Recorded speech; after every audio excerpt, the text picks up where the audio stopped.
Rebonjour les cousettes, je vous retrouve pour la deuxième étape concernant la poche cavalière. Alors, comme je vous l'ai dit, on s'est arrêté au moment où j'ai fait le surjet. J'ai surjeté donc avec 3 fils sur ma machine. Voilà. Donc, nous allons placer le haut du fond de poche qui se trouve ici avec, alors je ne sais pas si vous le voyez, mais j'avais fait un petit repère au point de bâti qui est là. Donc ce petit repère, nous allons le placer sur la ligne de position de la poche, puisque on va coudre le biais ici sur la ligne de position qui est donc sur le devant de votre pantalon. Ensuite, nous allons basculer cette pièce sur l'envers du pantalon. Je vous montre donc comment réaliser la pose. Alors, ici, je ne sais pas si vous allez bien le voir, nous avons la ligne de position. Vous voyez le petit trait rouge qui est là? C'est le repère que je vous ai fait pour que vous puissiez le voir. Donc, ce repère, il va être mis.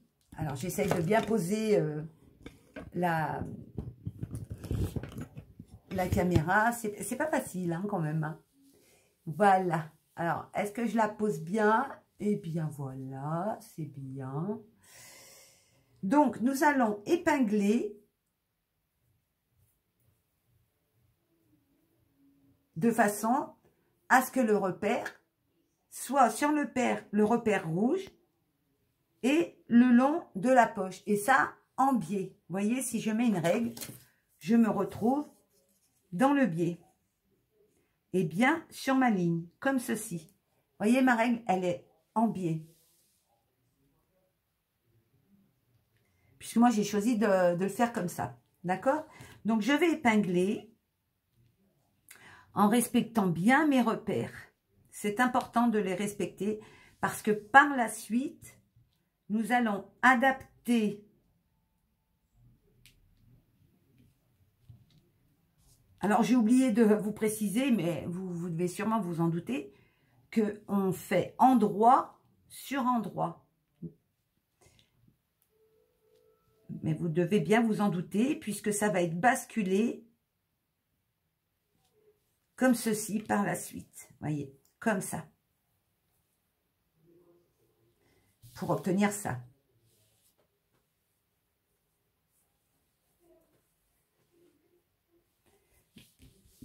Donc, ça, c'est fait. On va piquer cette partie-là et on va la retourner ensuite. Je vais vous mettre sur la machine.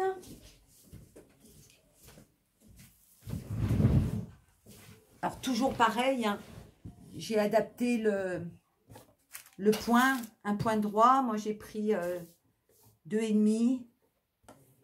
Donc, j'y vais, je pique en respectant bien. Alors, pour les personnes qui sont moins habituées, je les invite à faire un fil de bâti. Hein. C'est très important.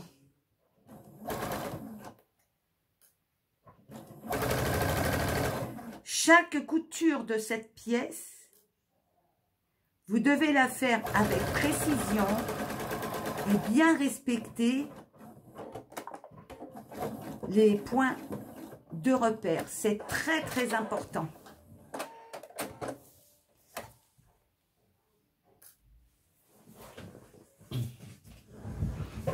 Lorsque nous avons cousu cette pièce, il est nécessaire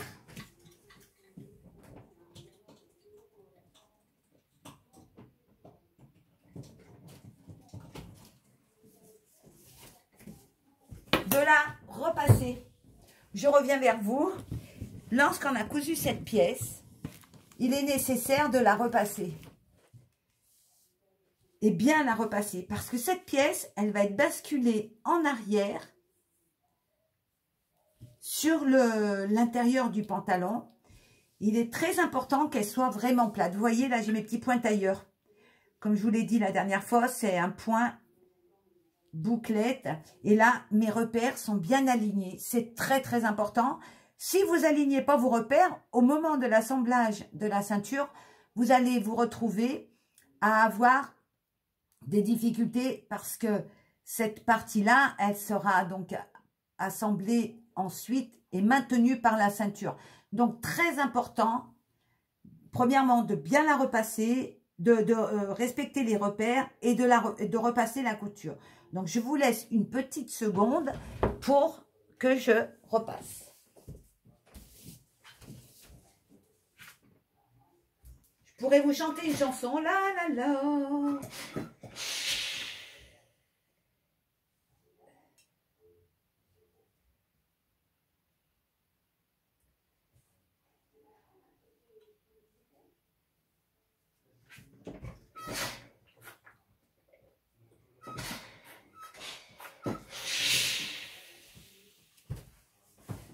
Vous avez dû entendre mon fer, j'ai utilisé la vapeur. Dans un premier temps, je l'ai repassé ouvert pour être sûr d'avoir la bonne... Et dans un deuxième temps, je l'ai basculé sur l'envers comme ceci. Et c'est là que maintenant tout se joue. Je prends l'autre partie de ma poche, celle-ci. Obligatoirement, elle va s'adapter, si vous avez tout bien, elle va s'adapter correctement dans les arrondis, d'accord? Et surtout, dans la ligne de position que normalement, si vous avez respecté soit le pointailleur, soit un trait, hein, comme vous souhaitez, puisque maintenant, il y a des tas de choses qui fait qu'on n'est pas obligé de faire des pointailleurs. Personnellement, moi, je travaille style artisanat. J'aime bien, sur certains repères, pouvoir garder mes pointailleurs et au moins, je suis sûre. Bon, c'est vrai, c'est pénible. On n'arrive pas toujours à les enlever, mais au moins, la reproduction est à l'identique. Avec un pointailleur, c'est identique sur les deux côtés. Alors, si je regarde ici, je suis bien dans l'alignement et là, pareil. Voilà. Donc, je vais gentiment épingler ici et je vais épingler ici. Là où il va falloir faire très très attention,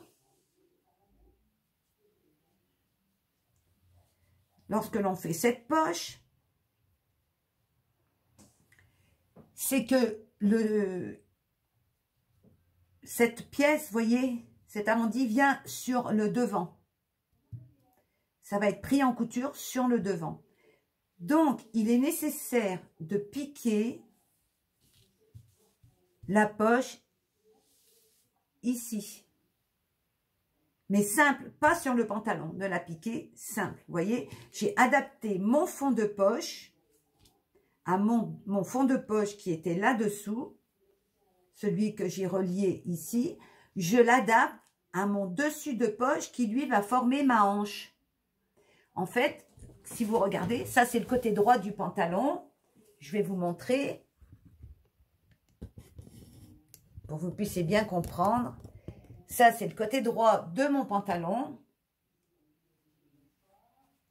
Voilà. Et là, c'est ce que l'on appelle la fourche du pantalon. Voilà. Alors, je fais comme ça pour bien vous montrer. Et là, vous avez votre poche. D'accord? Donc, ça, cette partie-là, c'est la partie qui va envelopper votre hanche. Et ici, c'est votre fond de poche. N'allez pas me faire une couture. N'allez pas me faire une couture comme ça, à plat. Ça se verrait. À part si vous le souhaitez. Moi, pour ma part, je n'ai pas envie que sur l'endroit, on puisse voir un rond comme ça qui dessine. Ça ne me sert à rien du tout, étant donné que mon tissu, c'est un pied de poule. Donc, je vais la coudre normalement, encore une fois, avec un point droit et sur ma machine.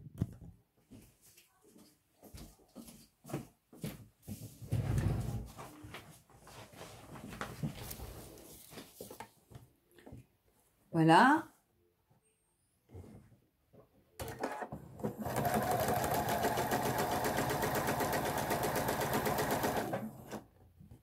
Je fais en sorte que vraiment la couture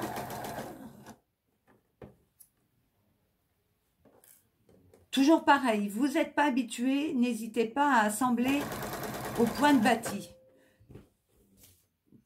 Moi je mets des épingles.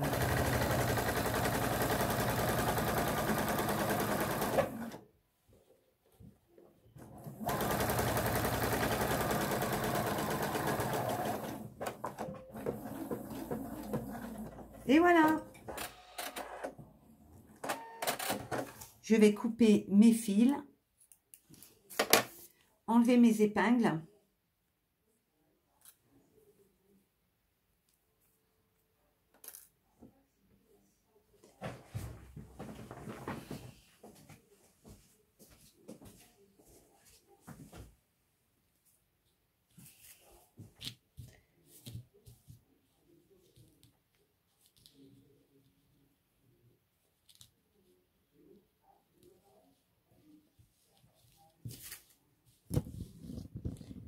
Et je me retrouve avec mon côté. Je vais chercher la deuxième jambe. Elle a disparu. Non mais Sandrine, elle fait tout tomber. Voilà. Ici, ça c'est la suite, hein, c'est le dos du pantalon. Là, je suis dans ce côté-là. Et là, je suis ici, voyez. Et là, c'est mes deux poches. Je ne sais pas si vous arrivez à voir. C'est poche cavalière. La première, elle est là. La seconde, elle est là. Et ces deux parties-là, une fois assemblées avec cette partie-là qui va maintenir votre poche cavalière, ici, voilà, comme ça.